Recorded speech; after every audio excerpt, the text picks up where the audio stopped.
Hey guys, as most of you know, I'm Meredith Hawley. I'm a lawyer and a certified life coach and a best-selling author, and I'm in Palm Springs today uh, for the premiere showing of the documentary The Weight of Success, which I was in. So I got to see it for the first time yesterday. It was really fun.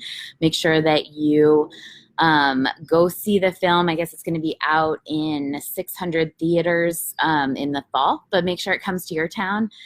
Visit the website, request that it come to your town. I want to talk to you kind of about a funny topic for my surroundings. I think you can maybe hear the water in the background. I am in this beautiful, peaceful environment, having a ton of fun in Palm Springs. And I want to talk to you today about the reason that you or people you work with are experiencing anxiety at work.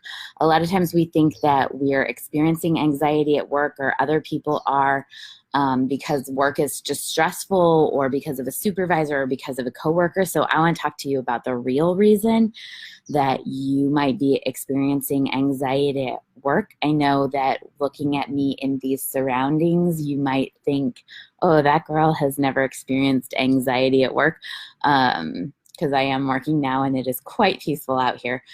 But that would not be true. I, at one point early in my legal career, I experienced so much anxiety at work that I was actually having panic attacks while I walked to work.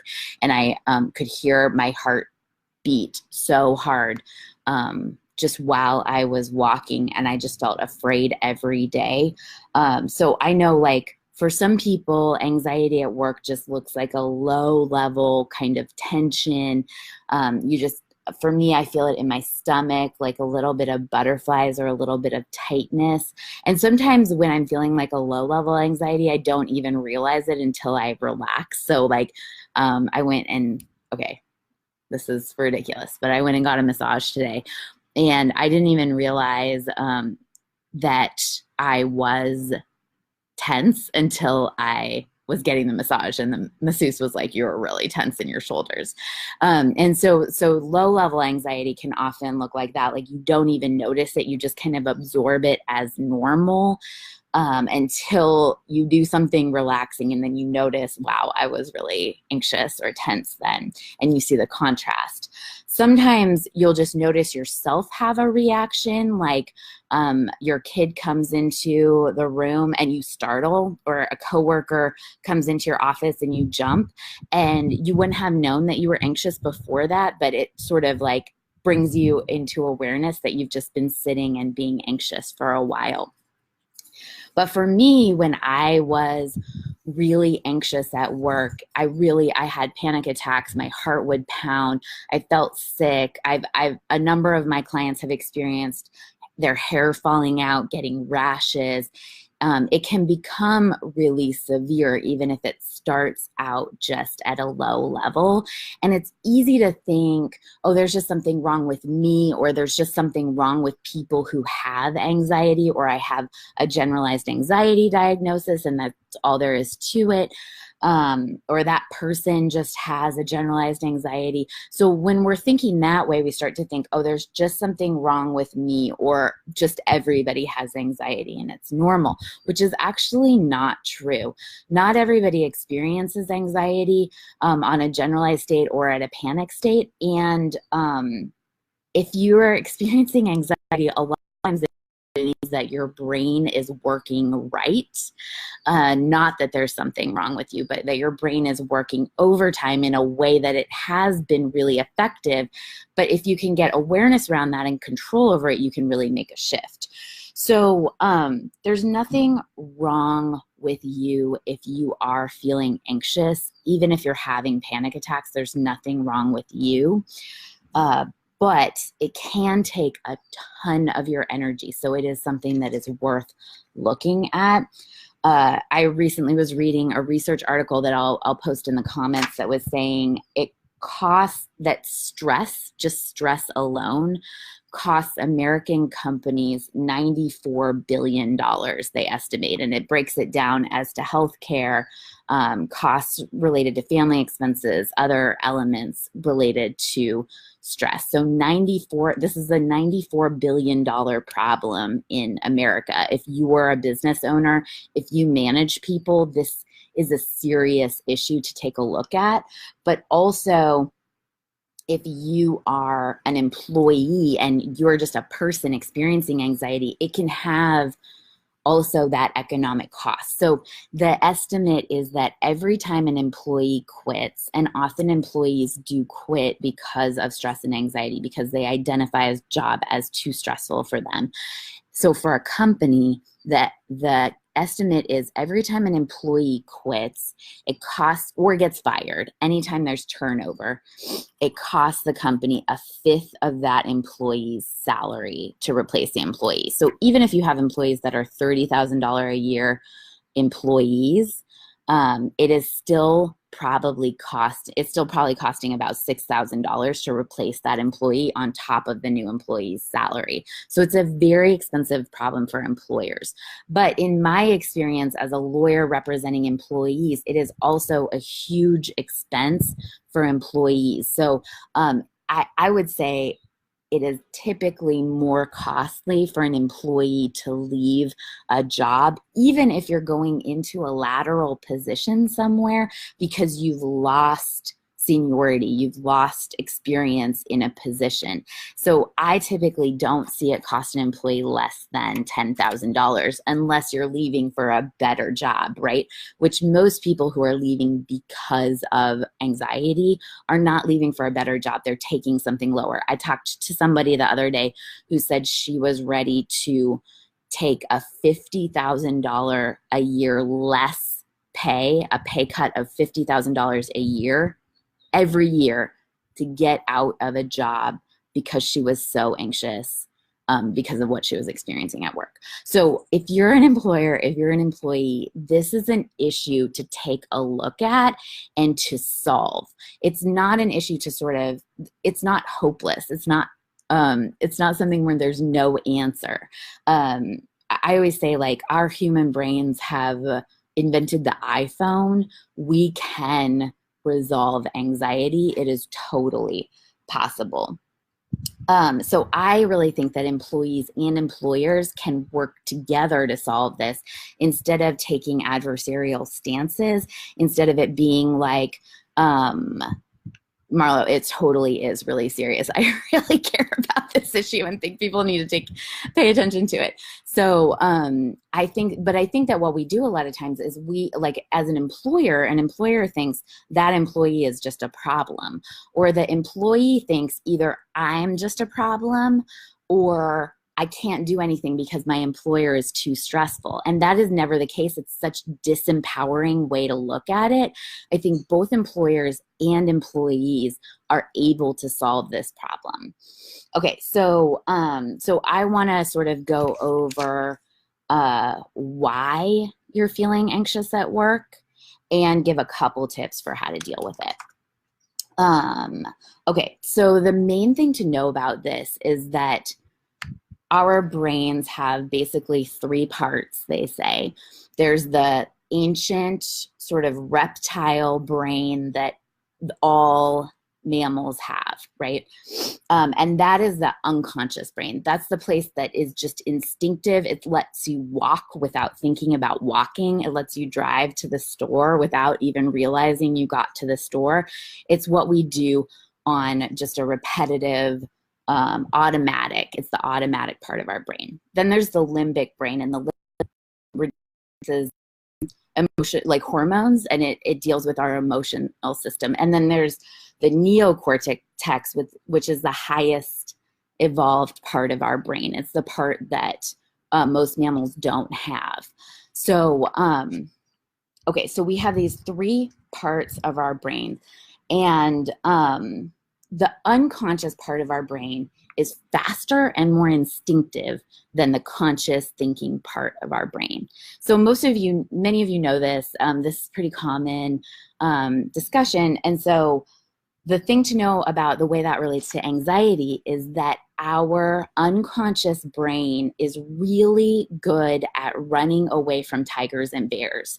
We have survived and evolved as a species because we're able to get away quickly from tigers and bears. Maybe some of us, like me, less than others, but our brain is quick to see a danger and to protect us from the danger, to take us into fight or flight or freeze, whatever is the best to save our lives. Our unconscious brain is constantly working to keep you alive. And so because you're alive today, your unconscious brain has been successful at that.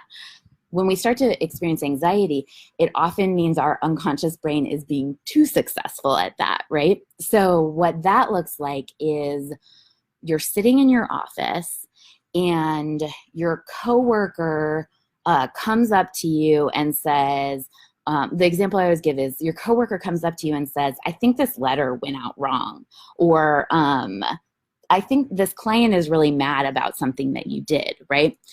And then our brain sees that experience as a tiger or a bear. We go into a life-saving, automatic experience of like defensiveness, fight or flight, because our brain is seeing the coworker as a tiger or a bear.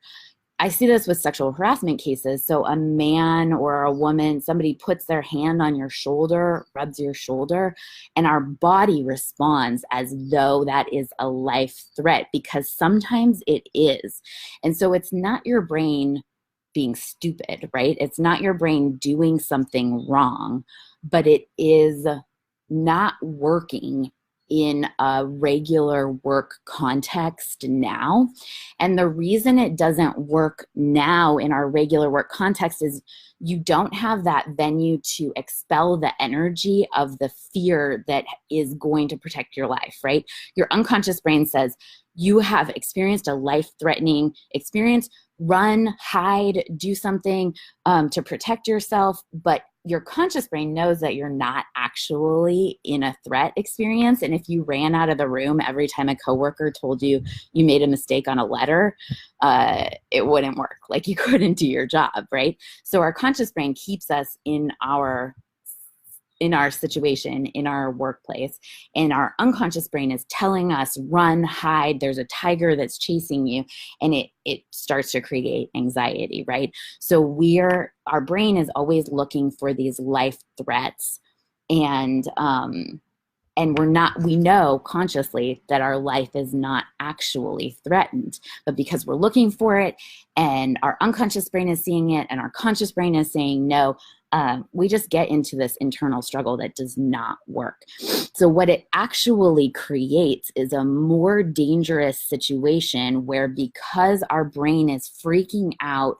at things it thinks are a threat to our lives, but that we know consciously are not a threat to our lives, we develop this like low-level anxiety that actually dulls our experience of real threats. So the violence threat assessment experts say that having that low-level experience of anxiety at work can actually put you in more danger when there really is a threat experience, because you've practiced your unconscious brain identifying something and your conscious brain saying, no, it's not dangerous. So you practice doubting your life-saving skills. And what we want to do instead is examine and be willing to listen to our unconscious brain and make a conscious decision to protect ourselves, and develop an experience where we're always protecting ourselves and always able to not push down our unconscious responses, but allow them and process them and just decide consciously whether to listen to them or not, but know that our unconscious brain is good at what is doing. Let me look at my notes and see what else. So a lot of people, the way I see this a lot is when employees are afraid of being fired. So a lot of, especially small businesses, have a lot of employees who are just always afraid that they're going to be fired.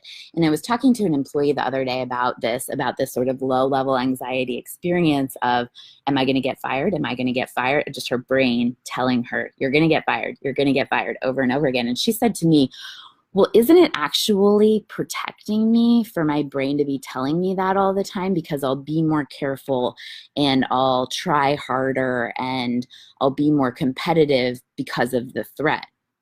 And I said, I don't actually think it works that way, because it means like 80% of your brain power is being devoted to this danger that you know doesn't exist, or that you're not going to be able to prevent anyway. I think it actually, and my experience and kind of the research shows that it actually makes you more likely to be fired if you're constantly worrying about being fired. And this was true for me too. I noticed that when I was thinking, I'm going to be fired, I'm going to be fired, I'm going to be fired at work at one point, I noticed that I was making mistakes more. I was so absorbed in worry that I didn't have energy to really put into my work. So it actually creates more danger. So, so some people sometimes say like, well, if I'm not going to be anxious, the only way to not be anxious is to quit my job, or the only way that my employee will stop being anxious is if I fire her, right? And this is actually the reason that it doesn't work to quit or to fire an employee. And so I hope you see this. This is the important part. So your employee's brain is still going to go with her to her new job, and it's still going to be seeing life-threatening dangers where they don't exist, right? If you quit, your brain is still going to go with you to your new job. And I know that your brain has a lot of evidence a lot of times that this particular job is more dangerous than other jobs, but there's still that process and still that habit, and it can really become debilitating if you don't look at the brain process itself and work with that. And if you are giving all the power away to your job or to your coworkers and saying that they're the reason that you're feeling anxious.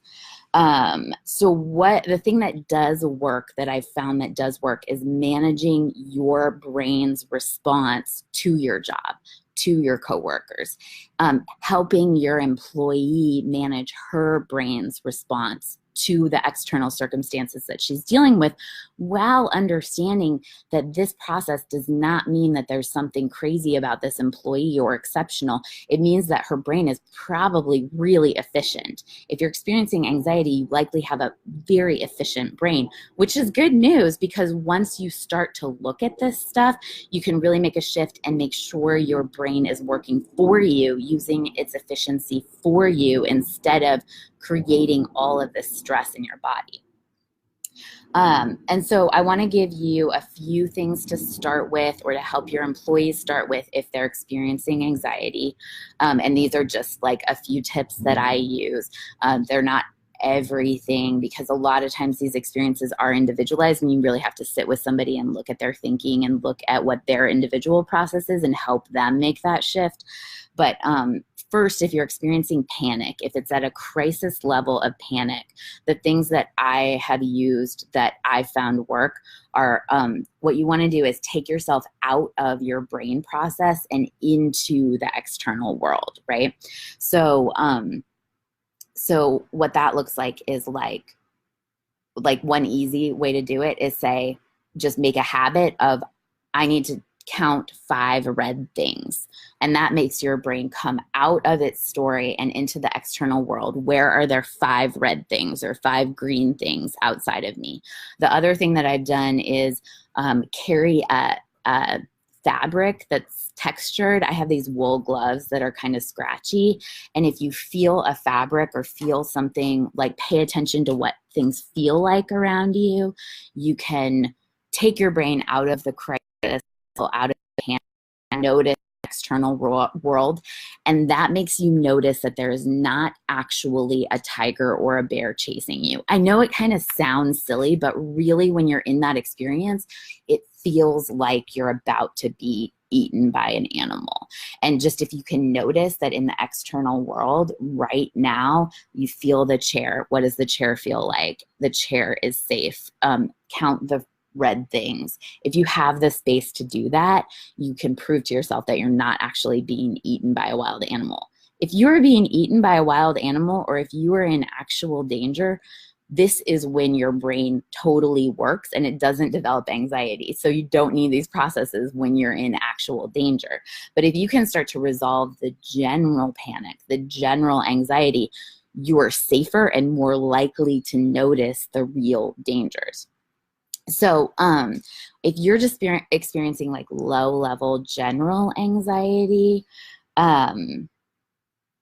the way that I've found the best to deal with that is knowing that any feeling of fear, sadness, guilt, shame, any of the negative feelings that you're feeling are okay, and you can process them and just allow them a little more space, and know that your brain is working right, even if you want to make a shift. Just know that those feelings, like any of those feelings, in your body really only last in 15 to 90-second waves, and then they pass. And if you allow them space and just notice that your unconscious brain thinks you're in danger, let the fear come up, then it will pass. If you keep trying to argue with it and keep it down and repress that unconscious part of your brain, that's when it creates that struggle and that anxiety and puts you in danger. So those are my main tips and why you're experiencing anxiety, my main structure for how I deal with it. The thing to know is that our thoughts, not our external reality, create our feelings. So it's that reptile part of our brain talks to the limbic system, and the limbic system releases hormones, and then that creates a feeling in our body, right? So our thoughts create our feeling. And then a lot of times we start to justify it with our neocortex, with our conscious thoughts. So we have this unconscious, oh, look at that bird, it's so pretty. It's so nice here. We have an unconscious thought, we have a feeling, and then we justify it and create all this evidence of it that the unconscious thought was right. If you can look at the unconscious thought and shift it, then you can have a different feeling, and you can create feelings that are serving you and responses that are serving you to your external reality. So you look at what is the external reality, what are you thinking about it, and what feelings are your thoughts creating. So if you are interested in this, I am starting a new group. If you're interested in this for yourself or for other people that you work with or that you manage or who work for you, I am starting a new group where I'm teaching power dynamics facilitators to work in businesses to help people with this kind of issue, to prevent harassment and discrimination, bullying, toxic work environments ahead of time, and to resolve problems that are already existing. So this Thursday at 2 p.m. Pacific time, I'm going to do a short webinar about what I'm going to teach in the Power Dynamics Facilitator training, and what it means to become a Power Dynamics Facilitator in your workplace. So if you're interested in that, send me a message and I'll add you to the list, and you'll get reminders and the link to join on Thursday. And I hope to see you all there. Thanks for watching.